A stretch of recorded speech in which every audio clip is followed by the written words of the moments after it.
आज की इस वीडियो में हम भारत के प्रमुख मंदिरों को कवर करेंगे जो हर एक एग्ज़ाम में पूछे जाते हैं।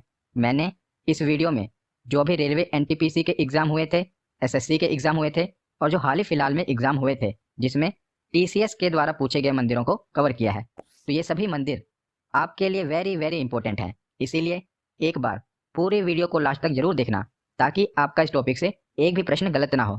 तो जो मंदिर होते हैं इनकी मुख्यतः 3 प्रकार की शैलियाँ होती हैं, यानी कि मुख्यतः भारत में देखा जाए तो 3 प्रकार के मंदिरों का डिजाइन देखा जाता है।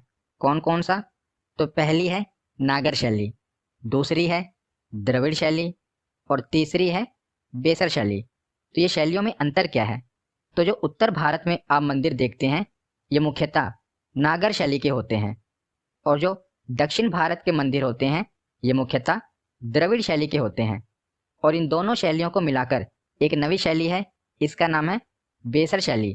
तो ये नागर और द्रविड़ इन दोनों शैलियों का मिला जुला रूप है। तो आपको याद रखना है, जब भी आपसे पूछा जाए कि नागर शैली के मंदिर कहाँ पर देखने को मिलते हैं तो उत्तर भारत में देखने को मिलते हैं और द्रविड़ शैली के मंदिर दक्षिण भारत में देखने को मिलते हैं और बेसर शैली जो है इन दोनों ही शैलियों का मिला जुला रूप है। तो याद रखिएगा। तो सबसे पहले हम देखते हैं मामा भांजा मंदिर। ये कहाँ पर है? तो ये छत्तीसगढ़ में है। वैसे तो ये मंदिर भगवान शिव को समर्पित है, लेकिन जो इसका नाम है मामा भांजा मंदिर, तो इसका नाम मामा भांजा मंदिर क्यों पड़ा? तो कहा जाता है कि मामा और भांजा 2 शिल्पकार थे जिन्होंने ये मंदिर सिर्फ एक ही दिन में पूरा करने का काम मिला था और वो मंदिर इन्होंने एक ही दिन में बनाया था। तो उन्हीं के नाम से ये मंदिर का नाम रखा गया है मामा भांजा मंदिर। तो आपसे एग्जाम में ये पूछा जाएगा कि मामा भांजा मंदिर कहाँ पर है? तो मामा भांजा मंदिर छत्तीसगढ़ में है। तो उसके बाद देखते हैं, तो आपको केरल में 2 मंदिर याद रखने हैं। एक है पद्मनाभ स्वामी मंदिर और दूसरा है सबरीमाला मंदिर। ये दोनों ही बहुत बार एग्जाम में पूछे गए हैं। तो जो पद्मनाभ स्वामी मंदिर है ये भगवान विष्णु का मंदिर है और ये कहाँ पर है? जैसा कि मैंने आपको बताया केरल में है, केरल के तिरुवनंतपुरम में। इसके संस्थापक कौन थे इस मंदिर के? तो राजा मार्तंड। आपसे एग्जाम में अभी तक यही पूछा गया है कि पद्मनाभ स्वामी मंदिर कहाँ पर है, तो आपको यही याद रखना है कि ये केरल में है। अगर इसके संस्थापक पूछ लिया जाए तो वो है राजा मार्तंड। उसके बाद देखते हैं सबरीमाला मंदिर। तो ये मंदिर काफ़ी चर्चाओं में रहता है और एग्जाम में बहुत बार पूछा भी गया है। तो इसमें प्रमुख देवता कौन है? तो भगवान अयप्पन। और ये कहाँ पर है? तो केरल में है। तो इसके निर्माता कौन है? तो मान्यता अनुसार जो इसके शिल्पकार हैं वो भगवान परशुराम हैं। तो आपसे यही पूछा गया है अभी तक कि सबरीमाला मंदिर कहाँ पर है? तो केरल में है। इनके देवता के बारे में भी पूछा गया है, तो भगवान अयप्पन है प्रमुख देवता, याद रखिएगा। तो केरल में 2 मंदिर आपको याद रखने हैं, पद्मनाभ स्वामी मंदिर और सबरीमाला मंदिर। तो आगे हम देखते हैं, तो कर्नाटक राज्य में भी आपको 2 मंदिर याद रखने हैं। कौन कौन से? एक है विरूपाक्ष मंदिर और दूसरा है गोमतेश्वर मंदिर। तो विरूपाक्ष मंदिर भगवान शिव का मंदिर है और यह है कहाँ पर? तो कर्नाटक राज्य में। इसके संस्थापक कौन है? तो कृष्णदेव राय इसके संस्थापक हैं। कौन से मंदिर के? विरूपाक्ष मंदिर के। ये एग्जाम में पूछा गया है कि विरूपाक्ष मंदिर के संस्थापक कौन थे? तो कृष्णदेव राय इसके संस्थापक थे। उसके बाद देखते हैं गोमतेश्वर मंदिर। तो ये भी कर्नाटक में है और गोमतेश्वर मंदिर भारत के कर्नाटक राज्य में श्रवणबेलगोला नामक तीर्थ स्थल में है और इसे बाहुबली मंदिर के नाम से भी जाना जाता है। तो एनटीपीसी के एग्जाम में पूछा गया था कि बाहुबली मंदिर के नाम से किसे जाना जाता है? तो गोमतेश्वर मंदिर को ही बाहुबली मंदिर के नाम से जाना जाता है और ये कर्नाटक राज्य में स्थित है।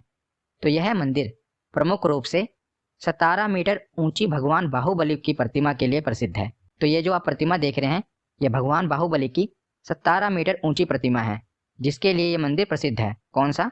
गोमतेश्वर मंदिर। उसके बाद देखते हैं स्वर्ण मंदिर यानी कि गोल्डन टेम्पल।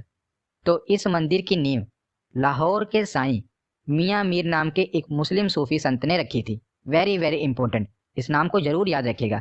बहुत बार एग्जाम में पूछा गया है कि स्वर्ण मंदिर की नींव किसके द्वारा रखी गई थी? तो स्वर्ण मंदिर की नींव साईं मियाँ मीर के द्वारा रखी गई थी जो कि एक मुस्लिम सूफी संत थे और पंजाब के अमृतसर में यह मंदिर है स्वर्ण मंदिर, और यह मंदिर सिखों के लिए सबसे बड़ा गुरुद्वारा है, याद रखिएगा। और चौथे सिख गुरु गुरु रामदास जी ने इसकी शुरुआत की थी, और पांचवें गुरु अर्जन देव जी ने इसकी स्थापना की थी। इसकी स्वर्ण मंदिर की सबसे ज़्यादा इम्पोर्टेंट ये है कि ये अमृतसर में है, और उससे भी ज़्यादा इम्पोर्टेंट ये है कि इसकी नींव किसने रखी थी, तो इसकी नींव साईं मियां मीर ने रखी थी। उसके बाद देखते हैं कामाख्या मंदिर। तो कामाख्या मंदिर असम के नीलांचल पर्वत पर स्थित है। कौन से पर्वत पर? नीलांचल पर्वत, ये भी नाम याद रखिएगा पर्वत का। और यह मंदिर शक्ति की देवी सती का मंदिर है। और इसके निर्माता कौन थे? तो इसके निर्माता मल्लेश वंश के राजा थे। और कामाख्या मंदिर में अंबुबाची मेले का आयोजन हर साल किया जाता है। तो आगे है उड़ीसा। उड़ीसा के दो मंदिर आपको याद रखने हैं। पहला है कोणार्क मंदिर और दूसरा है लिंगराज मंदिर। तो कोणार्क आपको पता है सूर्य मंदिर है, जो कि उड़ीसा के पवित्र शहर पुरी में स्थित है। और इसके निर्माता कौन है? तो इसका निर्माण राजा नरसिंह देव प्रथम के द्वारा 13वीं शताब्दी में किया गया था। ये एग्जाम में पूछा गया है कि कोणार्क मंदिर का निर्माण किसने करवाया? तो राजा नरसिंह देव प्रथम के द्वारा इसका निर्माण करवाया गया है। और कोणार्क का सूर्य मंदिर को ब्लैक पैगोडा के नाम से भी जाना जाता है। इसे ही ब्लैक पैगोडा भी कहा जाता है। तो यह है कोणार्क मंदिर। उसके बाद देखते हैं लिंगराज मंदिर। तो लिंगराज मंदिर नाम से ही क्लियर है, भगवान शिव को समर्पित ये एक मंदिर है, जो कि उड़ीसा के भुवनेश्वर जिले में स्थित है। और सबसे पुराने मंदिरों में से, उड़ीसा के सबसे पुराने मंदिरों में से ये एक है। और इस मंदिर का निर्माण सोमवंशी राजवंश के राजाओं द्वारा किया गया था। यह भी एग्जाम में पूछा तो नहीं गया, पर याद रखेगा, पूछा जा सकता है। पर यह मंदिर बहुत बार पूछा गया है कि लिंगराज मंदिर कहाँ पर स्थित है? तो ये उड़ीसा में स्थित है। लिंगराज मंदिर और कोणार्क मंदिर दोनों ही याद रखेगा, उड़ीसा में है। उसके बाद हम आगे देखते हैं। तो आगे ये चारों मंदिर आपको पता ही होंगे कौन कौन से, गंगोत्री, यमुनोत्री, केदारनाथ और बद्रीनाथ। ये चारों मंदिर कहाँ पर हैं? तो ये उत्तराखंड में हैं। इन चारों को याद रखेगा, कौन कौन से? गंगोत्री, यमुनोत्री, केदारनाथ और बद्रीनाथ। ये चारों उत्तराखंड में हैं। तो उत्तराखंड के बाद देखते हैं तमिलनाडु। तो ज़्यादातर जो आप मंदिर देखेंगे ये तमिलनाडु के ही हैं, जो एग्जाम में पूछे जाते हैं। इसीलिए ये जो मैंने मंदिर कवर किए हैं इन सबको तो याद रख लेना। तमिलनाडु के ज़्यादातर मंदिर एग्जाम में पूछे जाते हैं, याद रखेगा। तो कौन कौन से मंदिर आपको याद रखने हैं? डायरेक्ट एग्जाम में पूछा जाएगा कि रामनाथ स्वामी मंदिर कहाँ पर है, तो तमिलनाडु में है। तो कौन कौन से याद रखने हैं? ये सभी आपको याद रखने हैं। रामनाथ स्वामी मंदिर, दूसरा है मीनाक्षी अम्मा मंदिर, जिसे सुंदरेश्वर मंदिर भी कहा जाता है। तीसरा मंदिर है कपालेश्वर मंदिर। चौथा है बृहदेश्वर मंदिर, ये तो मोस्ट इंपॉर्टेंट है, बृहदेश्वर मंदिर। उसके बाद है महाबलीपुरम शोर मंदिर। उसके बाद है इरातेश्वर मंदिर। और उसके बाद है अन्नामलाइयर मंदिर। तो ये तमिलनाडु के मोस्ट इंपॉर्टेंट मंदिर हैं, और ये सारे मंदिर कई बार एग्जाम में पूछे गए हैं। वेरी वेरी इंपॉर्टेंट, एक भी आपको नहीं छोड़ना। ये तमिलनाडु के मंदिर तो इतने भी हैं, सभी के सभी इंपॉर्टेंट हैं। तो उसमें से सबसे ज़्यादा इंपॉर्टेंट है ये बृहदेश्वर मंदिर। इसमें यह भी पूछा गया है कि ये तमिलनाडु के कहाँ पर है, तो ये बहुत ज़्यादा इंपॉर्टेंट है। बृहदेश्वर मंदिर तमिलनाडु के तंजौर में स्थित है, और ये भगवान शिव का मंदिर है। और विश्व में ये अपनी तरह का पहला और एकमात्र मंदिर है जो ग्रेनाइट का बना हुआ है। तो यही इसकी खासियत है कि ये ग्रेनाइट का बना हुआ है, और इसीलिए बहुत बार एग्जाम में पूछा गया है। तो कौन कौन से हैं? रामनाथ स्वामी, मीनाक्षी अम्मा मंदिर, कपालेश्वर मंदिर, बृहदेश्वर मंदिर, महाबलीपुरम, इरातेश्वर और अन्नामलाइयर। तो ये सभी मंदिर तमिलनाडु में हैं। तो आगे अब हम मध्य प्रदेश के मंदिर देखते हैं। तो मध्य प्रदेश में आपको 3 मंदिर याद रखने हैं। कौन कौन से? खजुराहो के मंदिर, दूसरा है सांची का स्तूप, और तीसरा है कंदरिया महादेव मंदिर। तो खजुराहो मंदिर ये तो बहुत ही इम्पोर्टेंट है और बहुत फेमस भी है। तो खजुराहो मंदिर मध्य प्रदेश के छतरपुर जिले में स्थित है। तो ये सबको पता है कि ये मध्य प्रदेश में है। तो आजकल एग्जामिनर डीप में पूछ लेता है कि खजुराहो मंदिर मध्य प्रदेश के किस जिले में स्थित है, तो ये मध्य प्रदेश के छतरपुर जिले में स्थित है। और इसका निर्माण किसने करवाया था? तो खजुराहो मंदिर का निर्माण चंदेल राजवंश के द्वारा करवाया गया था, याद रखेगा। तो खजुराहो के मंदिर के बाद है सांची का स्तूप।